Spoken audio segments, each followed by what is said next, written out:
Youtubeurs, youtubeuses, bonjour, bienvenue sur ma chaîne. Comme d'habitude, en fait, avant chaque poursuite de la vidéo, donc vous pouvez me joindre au 07 70 01 32 65. Vous avez la possibilité aussi de prendre rendez-vous en ligne directement là ici en dessous via doctolib.fr pour des consultations physiques, c'est-à-dire à mes deux cabinets, ou bien pour des consultations à distance sur lesquelles je travaille donc via Skype, WhatsApp entre autres, sans supplément tarifaire. Alors aujourd'hui, je voudrais vous proposer en fait un petit questionnaire à mettre en place pour définir le MPN et surtout définir les attaques dont vous pouvez être victime sous forme de petites questions. Il y en aura 9 au total. Avant de commencer cette étude de questions, je vais préalablement vous proposer d'envisager votre relation MPN avec deux entités finalement qui n'en forment qu'une seule. Je ne parle pas de schizophrénie et je ne parle pas non plus d'une dualité qui crée en fait une pathologie mentale.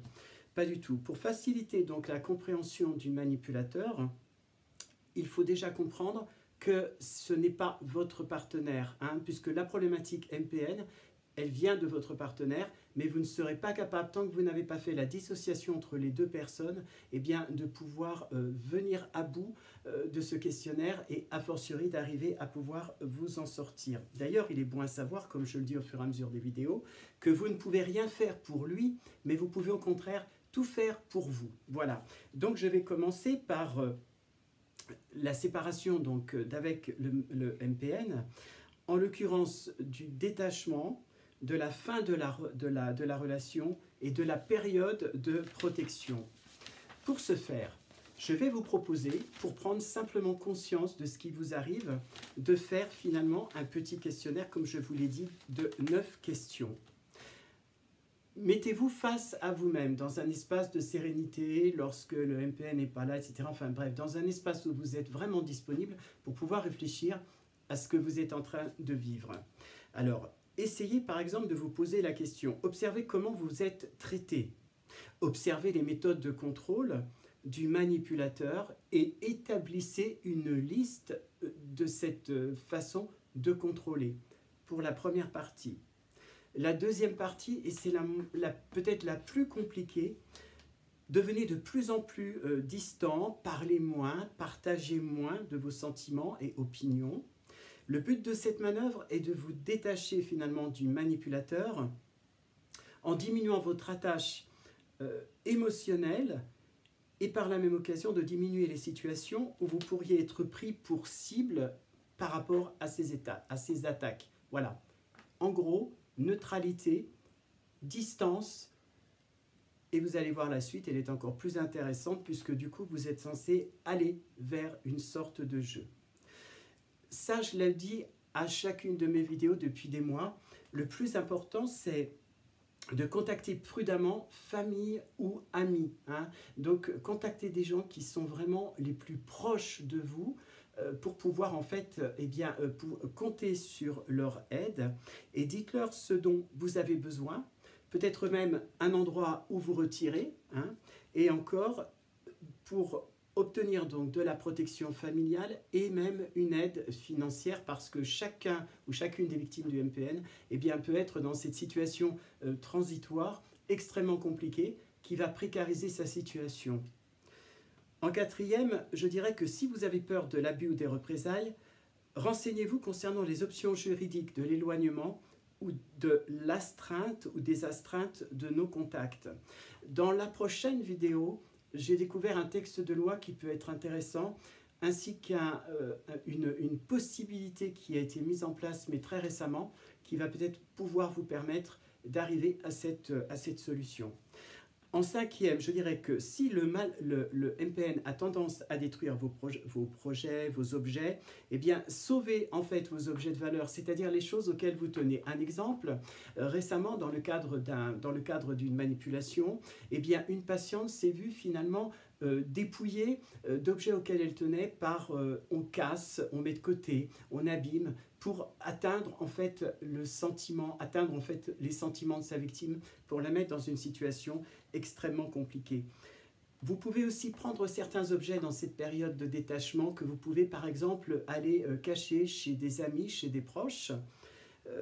Mais en même temps, sachez que certains seront détruits, mais c'est un faible prix pour arriver à quitter finalement cette relation du MPN. En sixième point, je dirais, arrêtez de discuter, de débattre ou d'argumenter avec lui. Arrêtez-vous de le défendre, de vous défendre, de vous justifier. Répondez simplement en disant que vous endurez par exemple tel ou tel stress et que vous ne voyez pas ce que vous pouvez faire encore de plus. Et ça, c'est très intéressant parce que du coup, vous ne le mettez pas en cause lui directement. Vous vous mettez en cause, vous, ça n'est pas lui qui a des problèmes, c'est vous.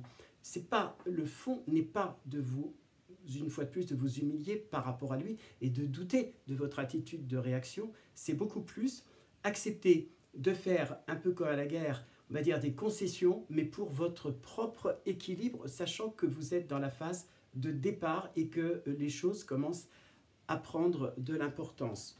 La septième question, et ça j'appelle un petit peu au rôle que vous pourriez jouer, c'est-à-dire donner des signes que vous êtes déprimé, confus, en burn-out ou perdu.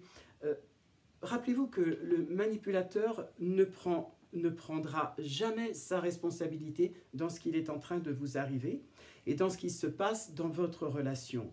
C'est de votre faute, alors finalement, eh ben, c'est mieux ainsi. Et du coup, ça va vous permettre de pouvoir obtenir cette paix préalable à toute forme de départ. Donc pour moi, c'est relativement important. En plus, n'oubliez pas que le manipulateur sera plus enclin, entre guillemets, à vous laisser partir. S'il sait que c'est de votre faute, en tout cas que vous lui montrez que c'est de votre faute, que s'il sait que c'est de sa propre faute. Donc ça, c'est véritablement important. Alors, il vous dénigrera, ça on le sait en fait, hein, devant la famille ou devant les amis, en disant que vous êtes un problème, que vous êtes fou, ou bien vous-même manipulateur. Et cette étape me paraît être importante puisqu'elle va permettre de faire en fait du ménage entre vos faux amis et vos vrais amis, c'est-à-dire des gens qui vont répondre présent et d'autres qui vont répondre que finalement, eh ben, ils en ont strictement rien à faire, donc ils partiront d'eux-mêmes. La huitième question, ne commencez pas une autre relation. Ça, je l'ai noté dans le cadre de certaines de mes relations professionnelles, donc en tant que thérapeute, donc avec des patients. Pour se sentir plus fort de manière naturelle, un patient va avoir tendance à recréer une nouvelle situation d'accompagnement. Et pour le coup, il y a en fait une sorte de solitude extrêmement importante que vous devez, dans tous les cas de figure, éviter.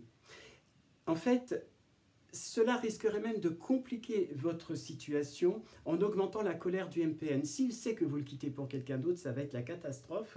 Et là, il risque de devenir davantage violent. Ne maintenez pas le focus sur vous.